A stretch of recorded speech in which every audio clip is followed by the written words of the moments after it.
Hello everyone, welcome back my YouTube channel. My name is Gulevisha. I hope आप सभी ठीक होंगे और अपनी अपनी स्टडी कर रहे होंगे। हम लोग कर रहे हैं बीए प्रोग्राम सेमेस्टर 5th, जिसमें हम लोग एजुकेशन कर रहे हैं। बुक का नाम है हमारा making the work place inclusive, या हिंदी में कार्यस्थल को समावेशी बनाना, जिसके हम ऑलरेडी 4 चैप्टर कर चुके हैं। अब हम चैप्टर नंबर 5 कर रहे हैं, जिसके हम 5 की पार्ट 1 कवर कर चुके हैं। आज हम 5 चैप्टर का पार्ट 2 कवर करने वाले हैं। अगर आपने अभी तक पार्ट 1 नहीं देखा है चैप्टर नंबर 5 का, तो जल्दी से जाइए और चैप्टर नंबर 5 का पार्ट 1 देख लीजिए, फिर इस वीडियो को देखना। फर्स्ट आपको पार्ट 1 देखना है, तभी पार्ट 2 देखना, तभी आपको ये समझ में आएगा। चलिए फिर पार्ट 2 स्टार्ट करते हैं। हमारे चैप्टर का नाम है समावेश का अंतर्राष्ट्रीय फ्रेमवर्क, जिसके बारे में हम पार्ट 1 में भी पढ़ चुके हैं, जिसके हम कुछ अंतर्राष्ट्रीय संगठन और सम्मेलनों को हम पढ़ चुके हैं, जिसमें हमने समावेशन के बारे में बात की थी। आज हम पार्ट 2 स्टार्ट करने वाले हैं। चलिए फिर स्टार्ट करते हैं आज का हमारा चैप्टर। चलिए देखिए, यहाँ तक हमने ऑलरेडी कवर कर चुके थे। अब हम इस वीडियो में यहाँ से हम लोग कवर करेंगे। डकार विश्व शिक्षा सम्मेलन में निर्धारित उद्देश्यों की प्राप्ति के लिए निम्नलिखित रणनीतियों के विषय में चर्चा की गई है। यानी जो हमारा डकार सम्मेलन था, उसमें जो उद्देश्य थे, जो डकार सम्मेलन में निम्नलिखित उद्देश्य रखे गए थे, जो इम्पोर्टेंट उद्देश्य रखे गए, जिसके लिए रणनीतियाँ बनाई गई, तो वो कौन कौन से उद्देश्य थे, चलिए जानते हैं उन उद्देश्यों को, जो कि नीचे दिए गए हैं। चलिए स्टार्ट करते हैं। सभी के लिए शिक्षा पर सशक्त राष्ट्रीय एवं अंतर्राष्ट्रीय वचनबद्ध का पालन किया जाए। यानी जो हमारा सभी के लिए शिक्षा जो चलाया गया था, उसके लिए राष्ट्रीय और अंतर्राष्ट्रीय स्तर पर जो तरीके बनाए गए हैं, उन पर वचनबद्ध यानी बिल्कुल वचन के अनुसार सही से पालन किया जाना चाहिए।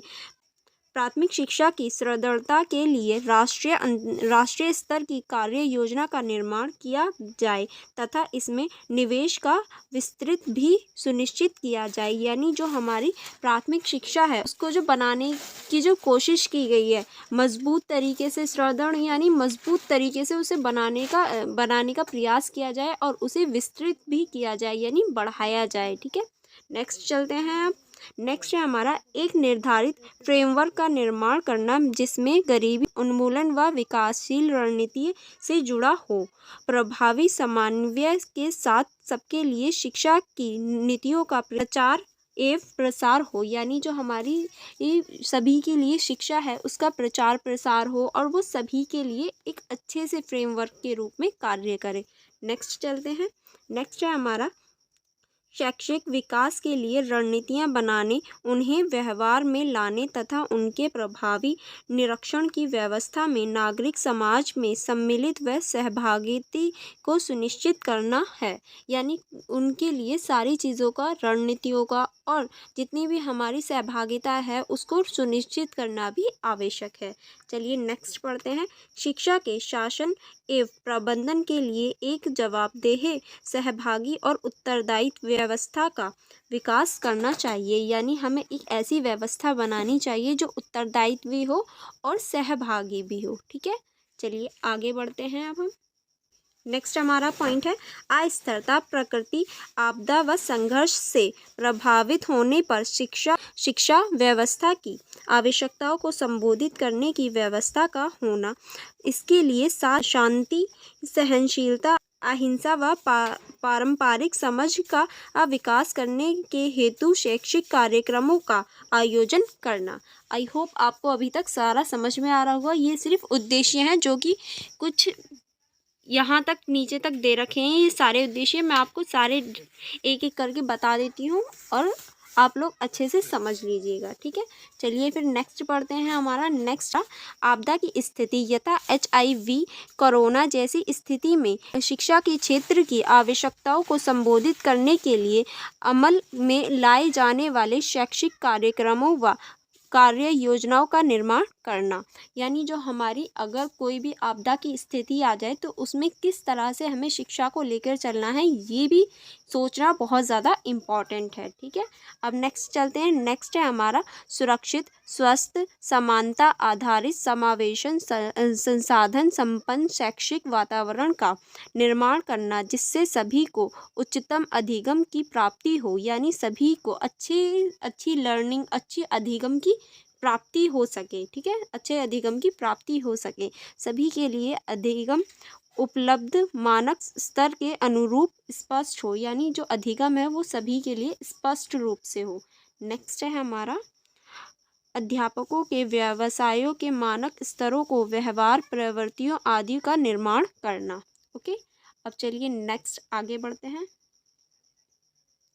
नेक्स्ट पॉइंट है हमारा सबके लिए शिक्षा के उद्देश्यों को प्राप्त करने के लिए नई सूचना व संवाद तकनीकों का उपयोग करना, यानी सभी के लिए शिक्षा के लिए नए नए उद्देश्यों की प्राप्ति करना और नई नई सूचनाओं को भी प्राप्त करना आवश्यक है। नेक्स्ट चलते हैं राष्ट्रीय, क्षेत्रीय व अंतर्राष्ट्रीय स्तरों पर सबके लिए शिक्षा के उद्देश्यों व रणनीतियों के व्यवस्थित निरीक्षण की व्यवस्था करना, यानी सही से व्यवस्थित रूप से स्टेप बाय स्टेप बनाना भी आवश्यक है। ठीक है, आगे चलते हैं। अब हम आगे है हमारा सबके लिए शिक्षा के कार्यक्रमों को तीव्र गति से आगे बढ़ाने के लिए तकनीकों का निर्माण करना व उन्हें गंभीरता से लागू करना, यानी जो हमारी सबके लिए शिक्षा है उसको आगे बढ़ाने के लिए भी तकनीक का निर्माण करना और उन्हें गंभीरता से लेना, ऐसे इजीली न लेकर उन्हें गंभीर रूप में लेना और उन्हें लागू करना भी आवश्यक है। नेक्स्ट है हमारा इस प्रकार डकार शिक्षा सम्मेलन में सबके लिए गुणवत्तापूर्ण शिक्षा की व्यवस्था उपलब्ध कराने का एक सटीक व प्रभावी कार्यक्रम वचनबद्धता के साथ प्रस्तुत किया जाए, ताकि हम सारी गुणवत्ता को लेकर सारी शिक्षा की जो गुणवत्ता है उनको साथ में लेकर एक वचनबद्ध तरीके से सारी चीज़ों को ले सकें। इसीलिए इसके सारे उद्देश्य जो हैं वो इम्पॉर्टेंट हैं। इनमें से आप कुछ उद्देश्य याद कर लीजिएगा, अगर आप लिखेंगे तो बेहतर होगा। चलिए आगे बढ़ते हैं। आगे हमारा है वैश्विक स्तर बच्चों, युवा एवं वयस्कों की आधारभूत आवश्यकताओं की पूर्ति के लिए डिज़ाइन किए गई योजनाकारी फ्रेमवर्क में 3 स्तरों पर कार्य योजना को स्वीकार किया गया, यानी जो हमारा सभी के लिए शिक्षा है उसमें कुछ डिज़ाइन बनाए गए जो कि 3 स्तरों पर दिखाई देते हैं, या 3 स्तरों पर हम उन्हें स्वीकार कर सकते हैं। चलिए वो 3 स्तर देखते हैं। फर्स्ट है हमारा राष्ट्रीय व व्यक्तिगत स्तर की कार्य योजना का निर्माण करना, यानी राष्ट्रीय के साथ साथ व्यक्तिगत स्तर की भी कार्य योजना बनाना और उन्हें स्वीकार करना और उन्हें बढ़ावा देना। ठीक है, नेक्स्ट चलते हैं राष्ट्रों के समूहों में मुद्दों व साधनों के विषय में एक दूसरे के साथ चर्चा व कार्य करने में सहयोग करने संबंधित कार्य योजनाओं का निर्माण करना, यानी एक दूसरे के साथ सहयोग करना और संसाधनों के अच्छे विषयों को समझना और उन पर चर्चा करना। नेक्स्ट चलते हैं। नेक्स्ट है हमारा विश्व समुदाय के द्विपक्षीय व बहुपक्षीय सहयोग लेने व देने संबंधित कार्य योजनाओं का निर्माण करना, यानी सभी पक्षों को देखना अच्छे से, चाहे वो द्विपक्षीय हों या बहुपक्षीय हों, सभी को अच्छे से देखना और उन पर विचार करने से है। चलिए नेक्स्ट देखते हैं। नेक्स्ट है हमारा प्रबंधकी, विश्लेषणात्मक और तकनीक में सुधार, यानी जो हमारा प्रबंधक है, विश्लेषणात्मक है और तकनीक है, उस चीज़ में हम कैसे सुधार कर सकते हैं। चलिए इसको स्टार्ट करते हैं पढ़ना। तकनीकी सेवाओं और प्रबंधकों के प्रयोग, आंकड़ों के संग्रह व आंकड़ों के विश्लेषण करने की क्षमता में प्रत्येक राष्ट्र के स्तर पर प्रभावी सुधार होना चाहिए, यानी जो हमारे आंकड़े हैं, प्रबंधन के आंकड़े हैं, जैसे कि किसी भी चीज़ को करने का जो तरीका होता है, जो स्ट्रेटेजी होती है, वो ही प्रबंधन कहलाता है। उसके जो आंकड़े हैं उनको सही से विश्लेषण करना, यानी उनको समझना और उनको समझने के बाद उनमें सुधार लाना या उन्हें समझकर किसी कार्य को करना आवश्यक है। इससे राष्ट्रीय व अंतर्राष्ट्रीय स्तरों पर सत्य एवं प्रमाणित जानकारी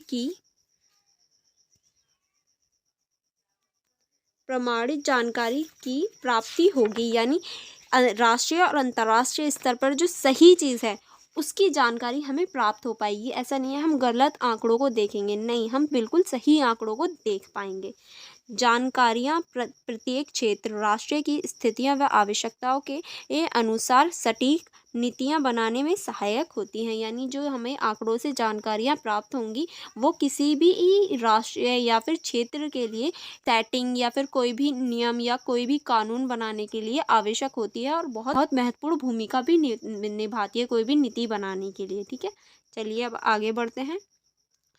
प्रभावी कार्य योजना बनाने और नीति लागू करने में सहायक वातावरण के निर्माण के लिए दो कार्य महत्वपूर्ण हैं। कौन कौन से अब कार्य महत्वपूर्ण हैं हम ये देखेंगे। अगर हम कोई भी नीति बना रहे हैं या कोई भी कार्य कर रहे हैं तो उसको किस तरह से प्रभावित होती है, वो किस तरह से वहाँ के वातावरण को प्रभावित करती है, चलिए इसको देखते हैं। फर्स्ट पॉइंट है हमारा, प्राथमिक शिक्षा में संख्यानात्मक एवं गुणात्मक सुधार हो। यानी जो हमारी प्राथमिक शिक्षा होती है, जो शुरुआत की शिक्षा होती है, उसमें संख्यानात्मक और गुणात्मक सुधार होने की आवश्यकता है। चलिए फिर आगे देखते हैं। आगे हमारा दे रखा है सेकंड पॉइंट।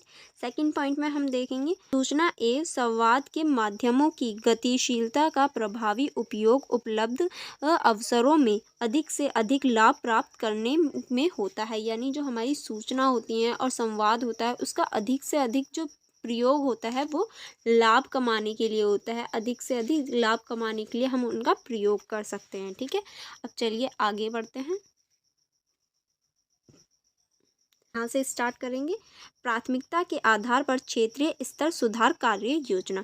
यानी जो हमारी प्राथमिकता के आधार पर क्षेत्रीय स्तर सुधार कार्य योजना होती है उसको देखेंगे। ठीक है, चलिए फिर इसको पढ़ना स्टार्ट करते हैं। प्रत्येक क्षेत्र व राष्ट्र की अपनी अलग अलग आवश्यकता होती हैं। ये हम अच्छे से जानते हैं कि अलग अलग क्षेत्र की, अलग अलग राज्य की अपनी अपनी आवश्यकता होती हैं तथा प्रत्येक क्षेत्र में उपलब्ध संसाधन व इन संसाधनों के उपयोग की विधियों व तकनीक भी प्राय अलग अलग होती है। यानी जो हमारी ये तकनीक है, जो हमारे संसाधन है, हर किसी राज्य में अलग अलग तकनीक होती है, अलग अलग उनका प्रयोग करने का तरीका होता है।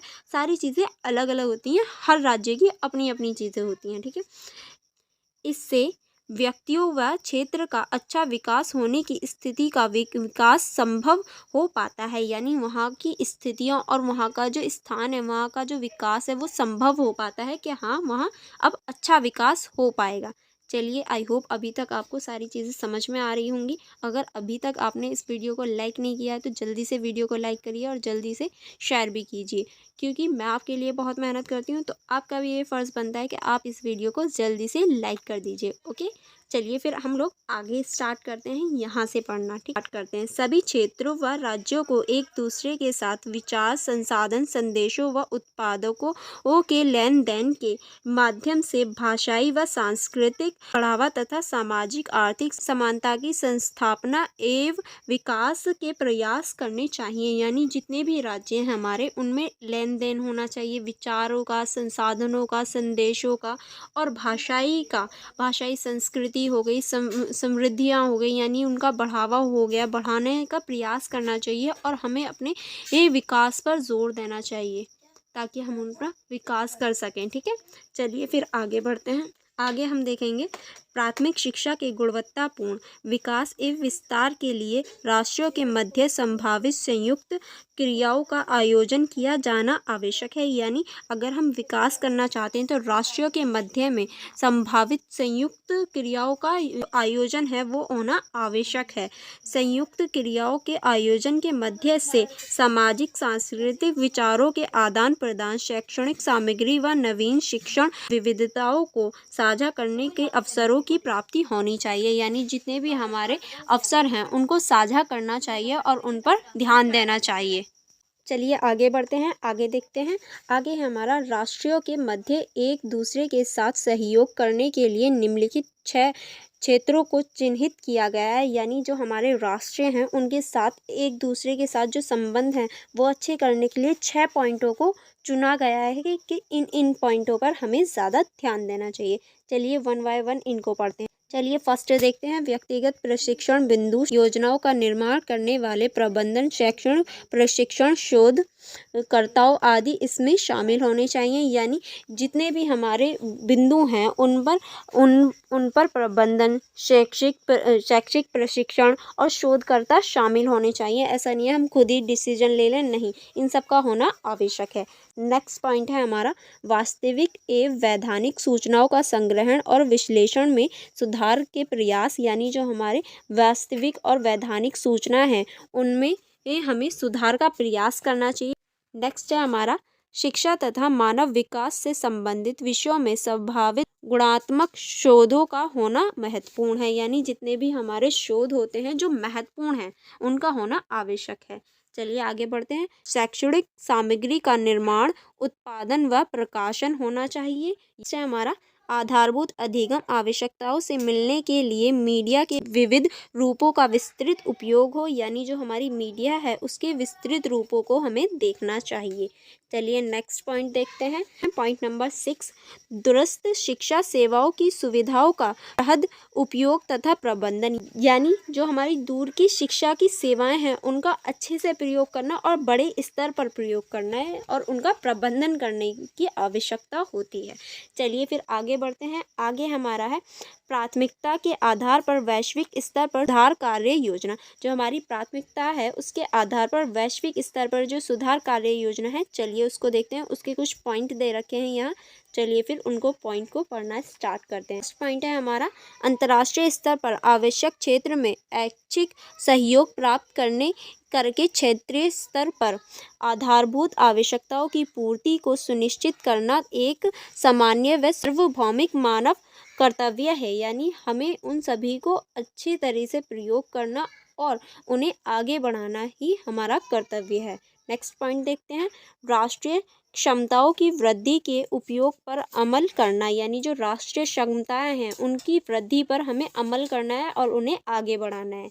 नेक्स्ट पॉइंट है हमारा क्षेत्रीय एवं राष्ट्रीय कार्यों के लिए लंबे समय के लिए सहयोग के लिए यूज़ करना, यानी दीर्घकालीन यानी लंबे समय तक उन्हें प्रयोग करना और उन्हें प्रयोग करने के लिए प्रयास करना। ठीक है, अब आगे चलते हैं। आगे हमारा दे रखा है विश्व शिक्षा मंच डकार सेनेगल अफ्रीका सम्मेलन। अब ये सम्मेलन हुआ था हमारा अफ्रीका में और इसलिए इसका डकार सम्मेलन के नाम से भी हम इसे जानते हैं। चलिए फिर इसको पढ़ना स्टार्ट करते हैं। डकार सेनेगल अफ्रीका सम्मेलन अफ्रीका में हुआ था अप्रैल 2000 में 1100 प्रतिनिधियों की सहभागिता में आयोजित किया गया, यानी जब ये 2000 में हुआ तो इसमें 1100 प्रतिनिधि ने भाग लिया। ठीक है, इसके बाद चलते हैं आगे। इसमें एक बार पुनः यह दोहराया गया कि सबके लिए शिक्षा एक वैश्विक प्रयास है, यानी जो हमारा मुद्दा है सबके लिए शिक्षा, ये किसी देश का मुद्दा नहीं बल्कि ये एक वैश्विक स्तर पर है और ये विश्व के सभी देशों के लिए है, ना कि किसी एक देश के लिए या एक देश के बालकों के लिए। यह बालकों को, युवाओं एवं वयस्कों को गुणवत्ता अधिगम करवाने का प्रयास करता है, यानी ये जो अधिनियम है ये बालक हो गए, युवा हो गए और वयस्कों को गुणवत्तापूर्ण अधिगम करने का और करवाने का प्रयास करता है और उन्हें आगे बढ़ाने का प्रयास करता है। ठीक है, चलिए आगे बढ़ते हैं। आगे हम देखते हैं 2005 से 2015 तक की समय अवधि में सार्वभौमिक प्राथमिक शिक्षा की साक्षरता की समाप्ति की शपथ ली गई, यानी जो हमारी असाक्षरता है या जो लोग पढ़े हुए नहीं हैं उनको ख़त्म करने का प्रयास किया गया 2015 तक, कि हम 2015 तक इन सभी अक्षर बनाएंगे, जो हमारी असाक्षरता है उसको समाप्त करेंगे, ये शपथ ली गई। ठीक है, चलिए फिर आगे बढ़ते हैं। आगे हम देखेंगे 10 वर्ष पश्चात अप्रैल 2000 में डकार सेनेगल अफ्रीका सम्मेलन हुआ तो यह पाया गया कि बहुत बड़ी संख्या में राष्ट्र इस उद्देश्य को प्राप्त नहीं कर पाए हैं, यानी जब ये 10 वर्ष बाद पुनः हुआ यानी दोबारा हुआ तो हमने ये पाया कि जो राष्ट्र थे, जो देश थे, वो इस उद्देश्य को प्राप्त नहीं कर पाए कि 2015 में तो ये देखा गया कि जितने भी लोग अनपढ़ हैं उनको हम साक्षर नहीं बना पाए हैं, यानी हम अपने उद्देश्य को प्राप्त नहीं कर पाए हैं, हम कहीं ना कहीं पीछे रह गए या कहीं ना कहीं हमने कोई गलती कर दी, इस चीज़ को देखा गया। चलिए फिर आगे बढ़ते हैं। वर्ष 1990 में सबके लिए शिक्षा के उद्देश्य का जो निर्धारण हुआ था उसे उनके राष्ट्र प्राप्त नहीं कर सके। प्रत्येक राष्ट्र में उसके लिए अलग अलग समस्याएं थीं। यानी जो हमने 1990 में ये लागू किया कि हाँ सबके लिए शिक्षा, हम इस उद्देश्य को प्राप्त कराएंगे, पर ये नहीं हो पाया। क्यों? क्योंकि हर राष्ट्र में उसकी अलग अलग समस्याएं थीं, अलग अलग परेशानियां उत्पन्न हो रही थी, जिसकी वजह से ये हम नहीं ही प्राप्त कर पाए।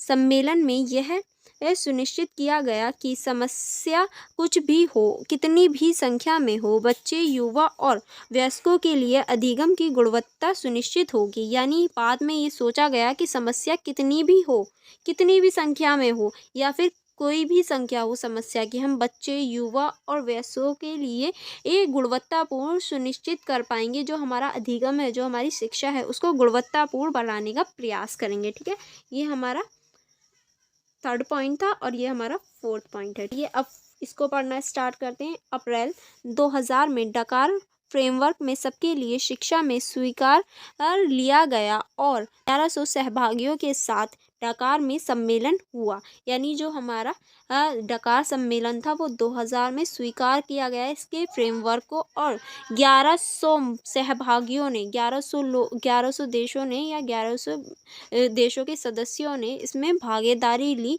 और डकार सम्मेलन को स्वीकार किया गया। ठीक है, चलिए फिर आगे बढ़ते हैं। आगे देखते हैं हम आगे क्या है। यहाँ से हम पढ़ना स्टार्ट करेंगे। इसमें हम लोग देखेंगे डकार सम्मेलन में 6 मापन योग्य शैक्षिक उद्देश्य थे। यानी जो हमारा डकार सम्मेलन था उसमें 6 मापन योग्य शैक्षिक उद्देश्य रखे गए। वो उद्देश्य ये हैं। चलिए फिर इन उद्देश्यों को पढ़ते हैं कि क्या क्या इन उद्देश्यों में था। फर्स्ट में है पूर्ण बाल व्यवस्था, देखभाल और शिक्षा के अधिकार। यानी जो हमारी पूर्ण बाल व्यवस्था होती है उसमें देखभाल होनी चाहिए और शिक्षा के सारे अधिकार होने चाहिए। सेकंड है हमारा निःशुल्क एवं अनिवार्य शिक्षा प्रदान करना। यानी जो हमारे बचपन की शिक्षा होती है, जैसे कि आपने गवर्नमेंट स्कूल में भी देखा होगा, उन्हें 8th तक निःशुल्क और अनिवार्य शिक्षा है। सभी बच्चों को 8th तक निःशुल्क शिक्षा मिलती है, जिसमें उन्हें बुक्स वगैरह, यूनिफॉर्म के पैसे और कोर्स वगैरह और एक्स्ट्रा भी पैसे मिलते हैं ताकि वो लोग पढ़ सकें। और उन्हें मिड डे मील वगैरह भी मिलता है, उन्हें स्कूल से खाना मिलता है ताकि वो लोग, उनकी शिक्षा में कोई भी परेशानी ना हो। चलिए आगे बढ़ते हैं। आगे हमारा युवा एवं वयस्क लोगों के लिए जीवन और अधिगम कौशल का विस्तार। यानी जो युवा लोग हैं और जो वयस्क हैं उनके लिए जीवन और अधिगम के कौशलों का विस्तार किया गया, उन्हें बढ़ाया गया। नेक्स्ट पॉइंट है हमारा वयस्क साक्षरता को 50% तक बढ़ाया। यानी जो हमारी वयस्क साक्षरता है उसको 50% और बढ़ा दिया गया। अब नेक्स्ट पॉइंट है हमारा लिंग समता व समानता को 2015 तक प्राप्त करना। यानी जो लिंग भेद होते हैं इनको समाप्त करना और 2015 तक प्राप्त करने का प्रयास किया गया। नेक्स्ट और लास्ट पॉइंट है हमारा शिक्षा की गुणवत्ता को सुधारना। यानी जो हमारी शिक्षा है उसकी जो गुणवत्ता है उसको सुधारना और उस पर थोड़ा बल देना। ठीक है, चलिए अब आगे बढ़ते हैं। अब आगे हमारा दे रखा है, चलिए अब हम इसको पढ़ना स्टार्ट करते हैं। दिव्यांग व्यक्तियों के अधिकारों पर सम्मेलन व वैकल्पिक प्रोटोकॉल CRPD दिव्यांगों के अधिकारों के संदर्भ में एक आधारभूत यंत्र है। यानी जो CRPD है ये दिव्यांग लोगों के अधिकारों की सुरक्षा करता है और उनके लिए एक यंत्र के रूप में काम करता है।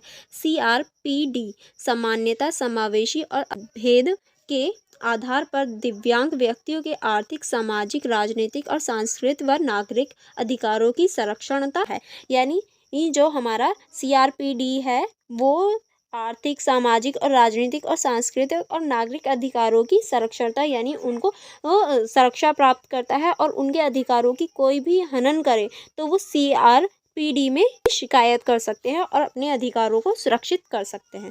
चलिए नेक्स्ट पढ़ते हैं। नेक्स्ट है हमारा, चलिए नेक्स्ट पॉइंट स्टार्ट करते हैं। अंतर्राष्ट्रीय और क्षेत्रीय स्तर के लिए दिशा निर्देश। कौन कौन से दिशा निर्देश दिए गए हैं, चलिए फिर उनको पढ़ना स्टार्ट करते हैं। फर्स्ट है हमारा सरकारी और गैर सरकारी क्षेत्रीय व अंतर क्षेत्रीय संगठनों के मध्य अंतर्राष्ट्रीय सहयोग के से स्कूलों को समावेशी बनाने में महत्वपूर्ण भूमिका निभा सकते हैं। यानी जो क्षेत्रीय और गैर सरकारी क्षेत्र हैं, यानी अंतर क्षेत्रीय जो हैं वो स्कूलों को भी समावेशी बनाने में महत्वपूर्ण योगदान दे सकते हैं।